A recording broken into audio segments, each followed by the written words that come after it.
তবু শেষ দেখা হয়নি।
না, শেষ দেখা হয়নি।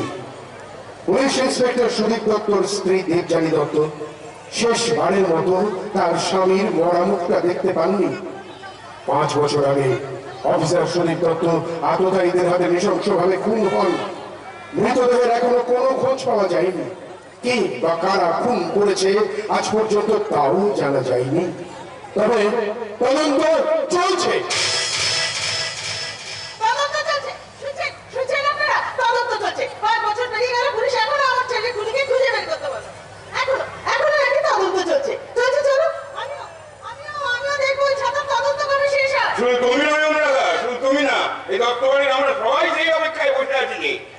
মারা যাওয়ার পর তোমার ট্রেনিং শেষ করে পুলিশের চাকরিতে জয়েন করেছে। তুমি দেখো না, আমাদের বৌমা বড় খোকার খুনিকে খুঁজে বের করবেই।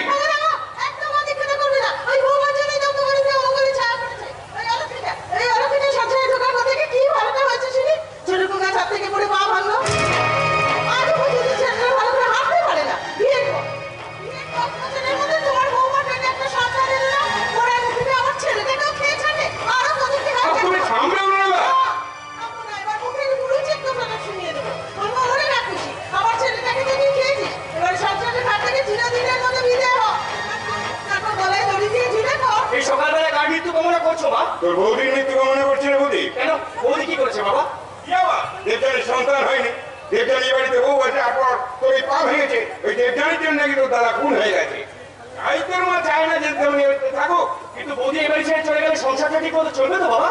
তোমার পেনশনের টাকা মা সংসার চালাতে পারবে তো? খাবার খরচ, কাজে লোকের মাইনে, ইলেকট্রিকের বিল, গ্যাসের টাকা, তোমার বিউটি পার্লারের খরচ, ফিজিওথেরাপির টাকা, এত কিছু খরচের পর সংসারটা তুমি সামলাতে পারবে তোমরা? তাহলে থাকো, তোমার রোজগার বউ এই সংসারে কেটে হয়ে বসে থাকো। আমার কপালে সুখ বলে তো কিছুই নেই, এই সুযোগে ভালোই জীবনটা কাটিয়ে দেবো। তাই করো না, তাই করো। বারবার বৌদি পেছনে ছিঁড়ে চোখের মতো লেগে দেখো না। কথা বলবি না প্রদীপ। ভুলে যাও না অনুরাধা, দেবযানী তোমারই মতো একটা মেয়ে। একটা মেয়ে হয়ে আর একটা মেয়ের প্রতি তোমার অনুকম্প থাকবে না কেন? সহানুভূতি থাকবে না কেন? বৌদি ছেলে দাদা এত বড় একটা ঝড় পড়ে গেলে এখন তো আমাদেরই তার পাশে সবাই হয়ে দাঁড়ানো উচিত। বৌদি এবার ছেড়ে বাপের বাড়ি চলে গেলে সমাজ আমাদের সমান থাকে। দেবযানীর মুখের দিকে আমি তাকাতে পারি না রে প্রদীপ। দাদা মারা যাওয়ার পর বৌদি কত পাল্টে গেছে। তুমি একটু হাসি, মাঝে মধ্যে সবার আলাদা গিয়ে একা চোখের জল ফেলে। ভালো লাগে না বাবা? ভয় হয়, আমার খুব ভয় হয় রে প্রদীপ। কোন মানসিক বিকারগ্রস্ত হয়ে পড়বে না তো? এই প্রদীপ, আমার বৌমা পাগল হয়ে যাবে না তো? এমন কথা বলছিস কেন দিদি? পুলিশ অফিসার দেবযানী দত্ত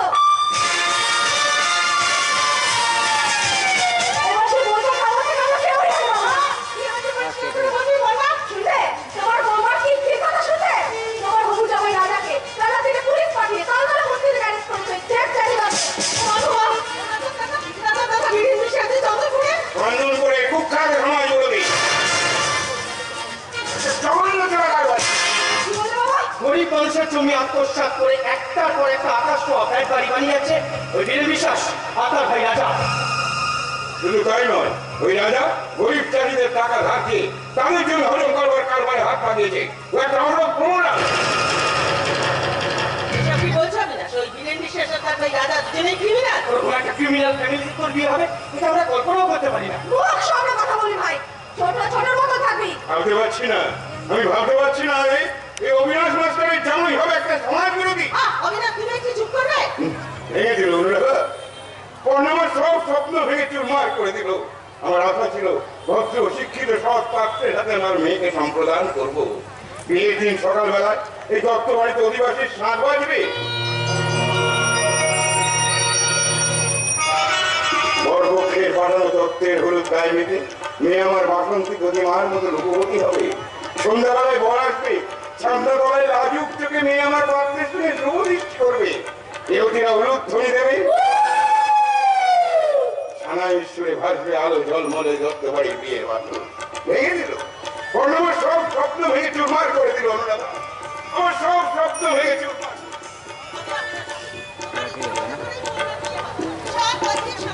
আমরা বলে বিয়ে দেবো। তাই দিও অনুরাধা। ওই বীরেন বিশ্বাসের ভাই রাজার সঙ্গে তুমি তোমার কন্যা করে বিয়ে দিও, তবে সেটা আমার মৃত্যুর পরে দিও। আমি বেঁচে থাকতে এ বিয়ে হবে না। আমি এ বিয়ে হতে দেবো না, কিছুতেই না। বাবা শোনো, বাবা প্লিজ শোনো না।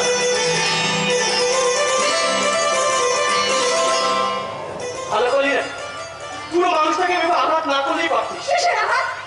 রাজাকে আমি ভালোবাসি, আর সেজন্য বাবা যদি দুঃখ পাঠাতে আমি কিচ্ছু জানি কিন্তু আমার গায়ে আসে আমার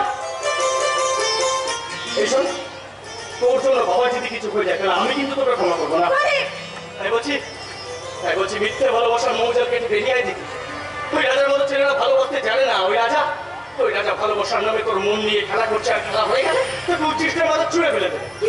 কি বললি তুই? রাজা আমাকে ভালোবাসে না দিদি, তুই একদিন ঠিক বুঝতে পারি ওই রাজা তোকে কোনোদিনও ভালোবাসে না। কিছু বলবে না?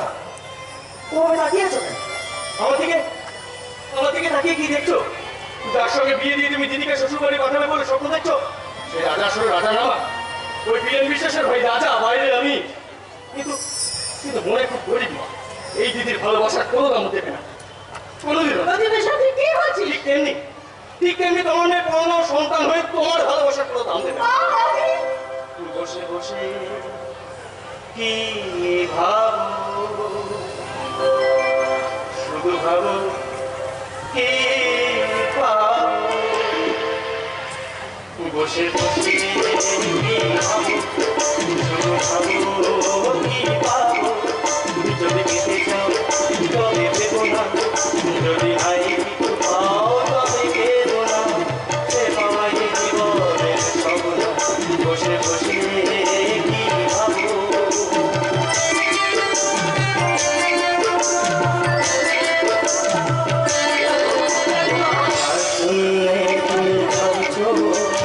সে কি ভাবে কোনোদিনও কখনো ভাবে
আমরা দাঁড়িয়ে আছি কি করে?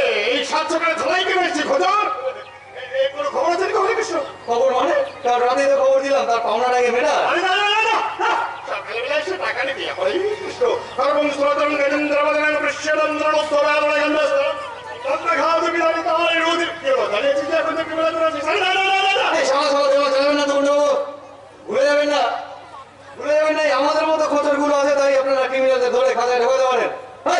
দিন মাথারুন আরে আরে জীবনের ঝুঁকি নিয়ে কাজ করি আমি। স্যার আমি নরজাতি ছিল বলে কাল রাতে তালতলা বস্তি থেকে রাজাকে গ্রেফতার করে লক আপ করেছেন। দিন টাকা দিন। হরে কৃষ্ণ, আমি ফোর্স নিয়ে কাল রাত্রে তালতলা বস্তি থেকে রাজাকে অ্যারেস্ট করে অফিসার দেবদানি দত্ত ওড়াবে, তাই তোর পাওনাটা অফিসার দেবদানি দত্ত বেড়াবেন, আমি না। হরে কৃষ্ণ। আচ্ছা ওরে বাবা রে বাবা। নমস্কার, হরে কৃষ্ণ, চন্দনপুর থানা। ও হরে কৃষ্ণ, কি বলছেন? একে ভুলে পাচ্ছেন না? কিন্তু তুমি এখন থানায় আসছেন স্যার? না দাদা, উনি এখনো থানায় আছেন। আপনার ভাই রাজা এখানে রকমের ভিতর খুব ভালো আছে স্যার। কাল রাতে খুব ভালো খাবার খাইয়েছি। হরে কৃষ্ণ চিকেন তন্দুরি, মটন কাবাব, পোড়া পাকা, হরে কৃষ্ণ সন্দেশ স্যার। রাত্রে ভালো ঘুমিয়েছি সব, মোটা করে গদি পেটে দিয়ে কি মশাই দিয়েছি। আমার বিয়েটা পাওয়া শ্বশুর বাড়ি দেওয়া হরে কৃষ্ণ মশাই স্যার। তাকে বলে করে জামাই হাতে করে রেখেছিলাম স্যার। ওকে হরে কৃষ্ণ স্যার। ওরে বাবারি বাবা, কি হলো? বসে আসছে রাজা বাবা ফোন করে দেয়, একটু করে রাজাকে ছাড়া থেকে ছাড়িয়ে নিতে আসছে। শেষে তোকে যদি এখানে দেখতে পাই হরে কৃষ্ণ, যদি দাঁড়াতে পারে সন্তান হরে কৃষ্ণ, রাজাকে তুই পুলিশে ধরিয়ে দিয়েছিস। তাহলে কিন্তু হরে কৃষ্ণ খালাস করে দেবে তাই না? খালাস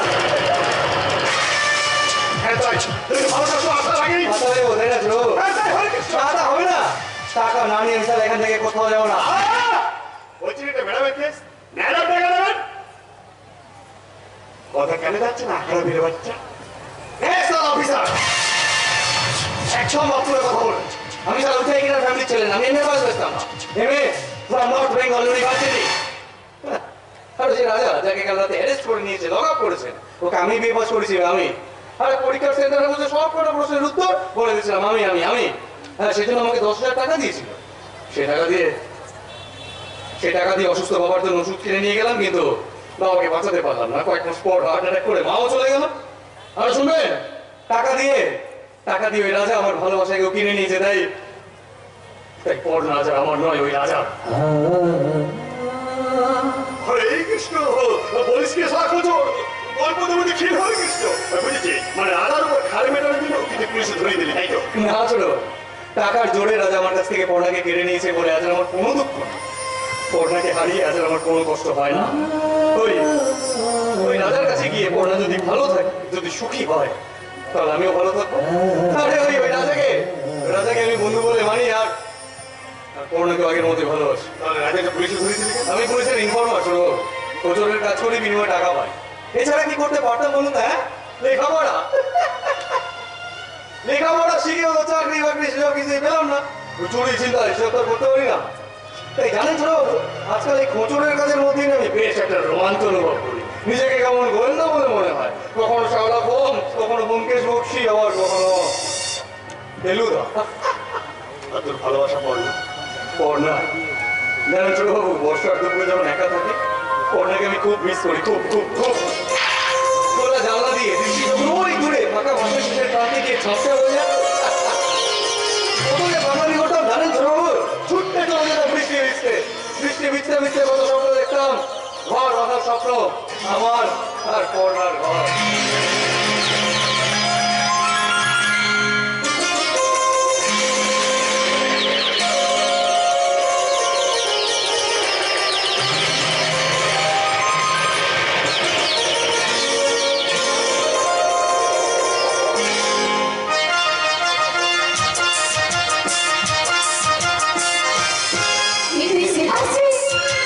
खुशी,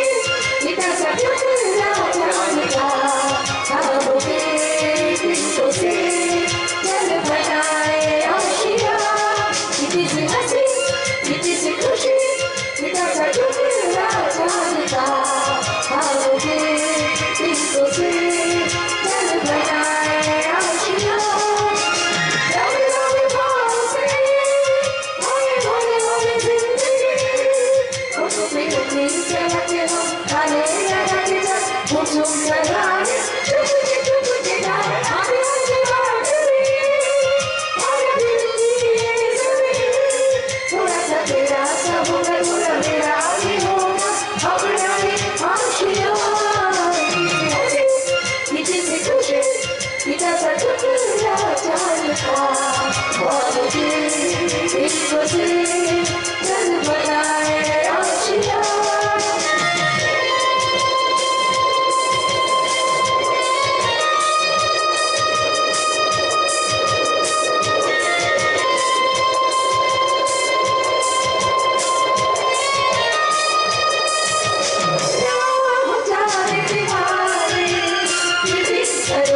खुले बादलों के दो पर्दे लगे हरे बालू चले ना कोई टकराए हर मजे चाहते चले प्यार के सीखों से महीने का खर्चा चले रवि रवि बोसे हरे हरे हरे जिंदगी वो जो भी उम्मीद करके हम खाले कुसुम सराय चुपके चुपके जाए आगे आगे बाटली आगे दिल की जमीन थोड़ा सा तेरा सा होगा थोड़ा मेरा भी होगा अपना ही आशिया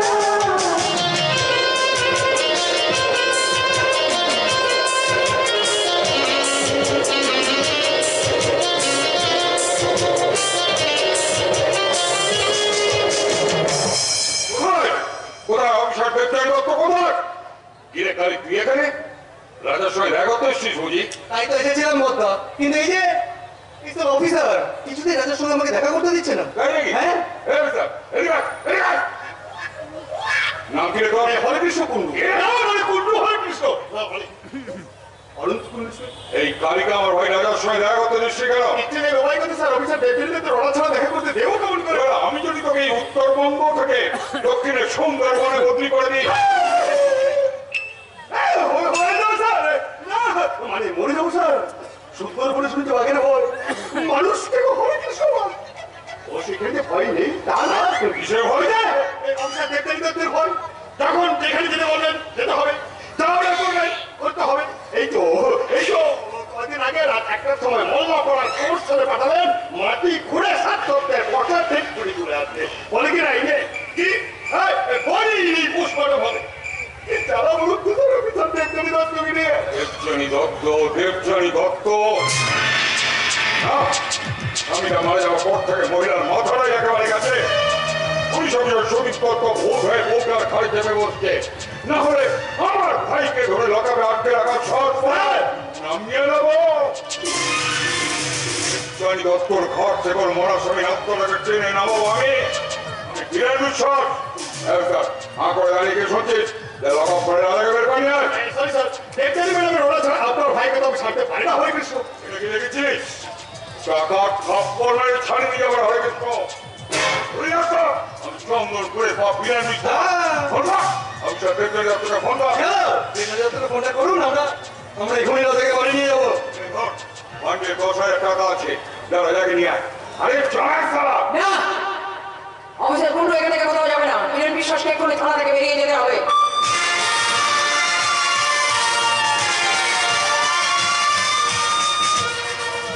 সেই সঙ্গে 10,000 টাকার বান্ডিলটা পকেটে ভরে নিতে হবে। যান। তুমি না, আপনি বলুন, ইন্সপেক্টর দেবযানী দত্ত বলুন, আপনার এত ক্ষমতা, আপনি টাকা দিয়ে থানার লকআপ থেকে ভাইকে ছাড়িয়ে নিয়ে যেতে এসেছেন। মনে রাখবেন বীরেন বিশ্বাস, টাকা দিয়ে বাজার থেকে আলু পটল তো খেতে পাওয়া যায়, কিন্তু প্রশাসনের মুঠো থেকে ক্রিমিনালকে ছাড়িয়ে নিয়ে যাওয়া যায় না। ভুলে যাচ্ছ, আমরা প্রশাসন চালাই, আমরা আইন করি, প্রয়োজনে আমরা এই আইন ভাঙি। এই জন্য আইনের তালা ভেঙে টাকা দিয়ে থানার লকআপ থেকে ভাইকে ছাড়িয়ে নিয়ে যেতে এসেছেন। ঠিক তাই। না, এখানে তো সেটা হবে না বীরেন বাবু, কারণ এটা চন্দনপুর থানা, আর এই থানার অফিসার হচ্ছে আমি, ইন্সপেক্টর দেবযানী দত্ত। ঠিক আছে, আমি যতদিন এখানে এই থানায় আছি ততদিন এখানে আইনের শাসনটাই চলবে। আপনার মতো ক্ষমতার অপব্যবহারকারী ক্রিমিনালদের মাতব্বরি এখানে চলবে না। আমি চলতে দেবো না। এই মহিলা বেশি দিন টিকবে না। কি বলেন আপনি? স্বামী সুদীপ দত্তর মতো তুমিও খুব তাড়াতাড়ি ওপরে চলে যাবে। ভয় দেখাচ্ছেন বীরেন বিশ্বাস। থানায় দাঁড়িয়ে আপনি আমাকে ভয় দেখাচ্ছেন, তাহলে আমি আপনাকে একটা কথা বলছি, আপনি একটু কান খুলে শুনে রাখুন, মন দিয়ে শুনবেন কিন্তু, ঠিক আছে? বীরেন বাবু আমাকে একা যাবো না, আপনাকে সঙ্গে করে নিয়ে যাবো।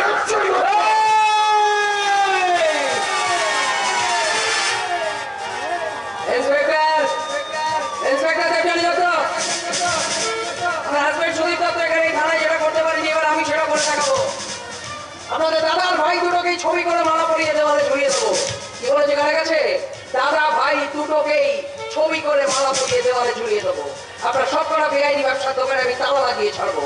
মরার আগে চন্দনপুর থানায় আমি আমার একটা চিহ্ন রেখে দিয়ে যাবো। আপনার ওই সমাজ বিরোধী চোরাকার বাড়ি আর এই সন্ত্রাস সৃষ্টি করা বাইক বাহিনী মেরে হাত পা ভেঙে গুঁড়ো করে রেখে দিয়ে যাবো। তারপর হবো ইতিহাস। ইতিহাসের মধ্যে একটাই নাম জঞ্জাল করবে, ইন্সপেক্টর দেবযানী দত্ত। বিশ্বাস করে লাগা পড়ুন। হ্যাঁ কিন্তু বুদ্ধি তুই যদি এটা কোনো খেলা খেলা যায়নি, শুনতে পারিনি আমি কি বলেছি? লাগাবে। ও একটু আগে হাত পেতে ভিক্ষে চাইছিলেন না, 10,000 টাকা ঘুষ, সেই জন্য ওনাকে লাগাবে ঢোকাতে আপনার বিবেকে পাচ্ছে। নিয়ে যান। ওকে ম্যাডাম, চলুন ম্যাডাম বাবু। হরে কৃষ্ণ, চলুন। হ্যালো, হ্যাঁ sir, Debjani Dutta speaking sir. হ্যাঁ স্যার, তাতলা বস্তির 50টা ফ্যামিলি আগেই থানায় এসে এফআইআর করে গেছিল স্যার। হ্যাঁ, রাজা বিশ্বাস, রাজা বিশ্বাস বুলডোজার দিয়ে ওদের বস্তির ঘর করে ভেঙে গুড়িয়ে দিতে পারে, এই আশঙ্কায় ওরা আমি থানায় এসে ডায়েরি করে রেখে গেছিল স্যার। রাইট স্যার, আমি রাজা বিশ্বাসকে গতকাল রাত্রে তাতলা বস্তি থেকে অ্যারেস্ট করে লকআপে ঢুকিয়ে দিয়েছি স্যার। হ্যাঁ, কি বলছেন স্যার? ছেড়ে দেবো মানে? 50টা ফ্যামিলি সাফার করতে যাচ্ছিল যে ক্রিমিনালটার জন্য, সেই ক্রিমিনাল রাজা বিশ্বাসকে আমি ছেড়ে দেবো?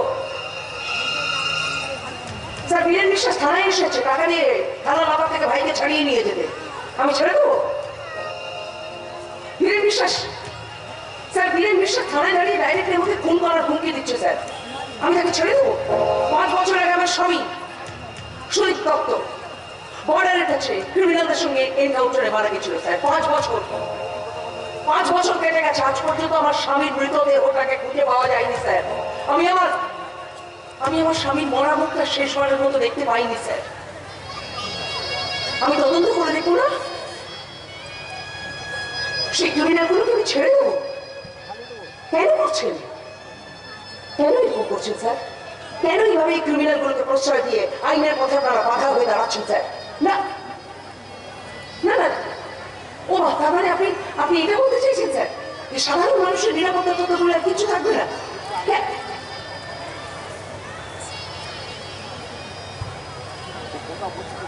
ঠিক আছে, ঠিক আছে স্যার। না না, সরি, আপনার মুখের উপর কথা বলা আমার উচিত হয়নি। হ্যাঁ হ্যাঁ, না না, আপনার অর্ডার তো আমাকে মানতেই হবে স্যার। আমি করে দিচ্ছি এক্ষুনি আপনার অর্ডারেই তাহলে আমি রাজা বিশ্বাস আর বীরেন বিশ্বাসকে থানার লকআপ থেকে ছেড়ে দিচ্ছি স্যার। বাট লকআপের বাইরে কিন্তু আমি ওদের ছাড়বো না স্যার। প্রয়োজন হলে আমি পুলিশের রুটিটা গা থেকে খুলে ফেলে দেবো স্যার, পুলিশের চাকরিতে ইস্তফা দিয়ে দেবো স্যার, তারপর দেবো প্রতিশোধ স্বামী হত্যা। এই খেলার আমি শেষ থেকে ছাড়বো sir, and this is my challenge. এই খেলার আমি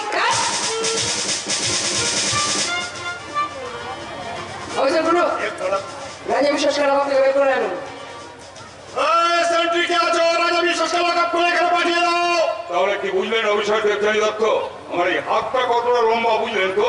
তুমি একা কি করবে? যদি নিজের ভালো চাও আমাদের সঙ্গে আপোষ করে চলো, চাকরি করো, মাসে মাসে মোটা টাকা মাইনে নাও, বকরি কামাতে চাইলে আমরা তো আছি, যা দেবো পকেটে ভরে নাও, একটা স্টোরাম জব করে যাও, ব্যবস্থার অন্তরালে অব্যবস্থা কুড়িয়ে নাও বস্তা বস্তা।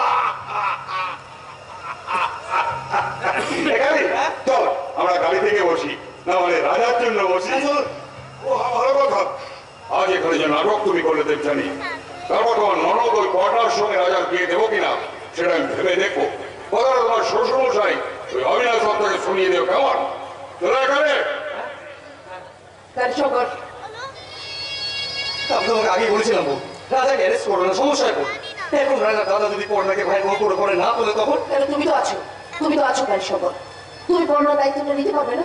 পর্ণাকে বিয়ে করে ওকে স্ত্রীর স্বীকৃতি দিতে পারবে না? পর্ণা তো আমাকে চায় না বলতে, তাই সে আমাকে ভুলে ওই রাজার হাত ধরে। সেটা পর্ণার ভুল মতিভ্রম। তুমি পর্ণাকে যে ভালোবাসার শেকলে বেঁধেছো, সে শেকল কেটে পর্ণা কোনোদিনও বেরিয়ে আসতে পারবে না। হ্যাঁ আমি মানছি, ভালো থাকার লোক ওকে সাময়িক একটু লোভী করে তুলেছিল, কিন্তু তুমি তুমি অন্তর থেকে ওকে একবার ডাক দিলে সে ডাক সে পর্ণা কোনোদিনও ফেরাতে পারবে না। শুধু তাই না, আমি এটাও বিশ্বাস করি পর্ণা রাজা কিনা তোমাকেই ভালোবাসে কালীশঙ্কর। অফিসার বলুন কালীশঙ্করের ভাওনা টাকাটা একটু দিয়ে দিন আপনি। অবশ্যই দেবো ম্যাডাম। টাকা তুমি পকেটে রেখেছি হরে কৃষ্ণ, শুধু আপনার অর্ডারের অপেক্ষা ছিলাম। এই নাও বাবা হরে কৃষ্ণ খুচুর, তোমার পাওনা তোমাকে দিলাম। হরে কৃষ্ণ আমাকে কিছু দাও। অফিসার বলুন তুমি দাও।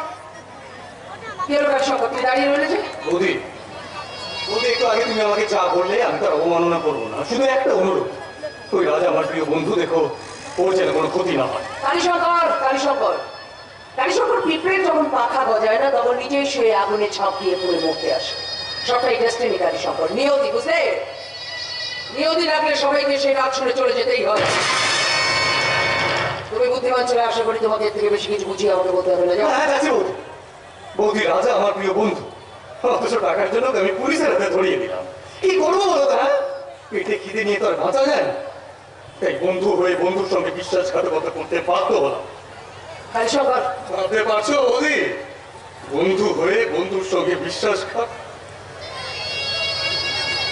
ম্যাডাম বাইরে যান, আমাকে এখানে একটু একা থাকতে দিন। ওকে ম্যাডাম, আমি যাচ্ছি। অফিসার বলু এদিকে আসুন। এসপি সাহেবকে ফোন করে রাজা বিশ্বাসের অ্যারেস্ট হয়ে যাওয়ার খবরটা কে বলে দিয়েছে? আমি তো অপরতলে ফোন করে কাউকে কোনো খবর দিইনি, কাউকে কোনো ইনফরমেশন দিইনি। তাহলে এসপি সাহেবকে ফোন করে রাজা বিশ্বাসের অ্যারেস্ট হয়ে যাওয়ার খবরটা কে বলে দিল? আমি ফোন করছিলাম এসপি সাহেব। আপনি আপনি এসপি সাহেবকে ফোন করেছেন? কার অর্ডারে আপনি এসপি সাহেবকে ফোন করেছেন? বলুন বলুন, কার অর্ডারে? বীরেন বিশ্বাসের ভাই এই রাজার অর্ডারে।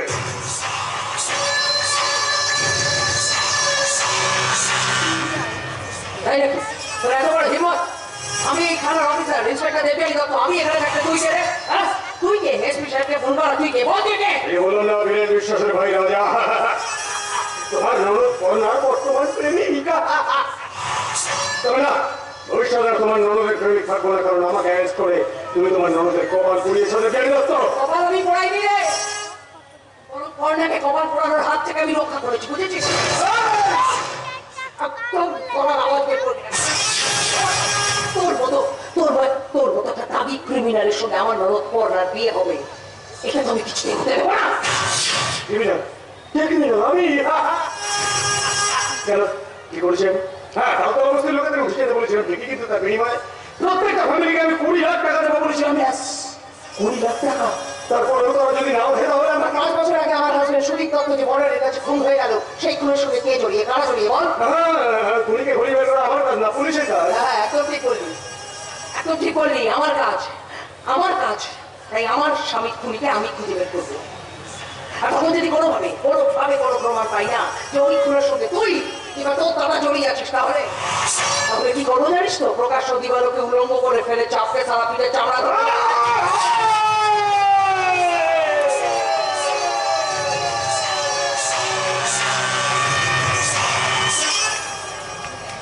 তারপর সব কটাকে নিয়ে গিয়ে ছেলের ঘাড়ি চালিয়ে ছাড়বো। বুঝতে পেরেছিস? সারা শুয়োরের বাচ্চা। অন্ধকার তোমার চোখ ঝাপসা হয়ে যাবে, অন্ধকারে দম বন্ধ হয়ে মরবে তুমি। দেবযানী দত্ত, চিৎকার করে গলা ফাটালেও তোমার সে গলার আওয়াজ কেউ শুনতে পাবে না, কারণ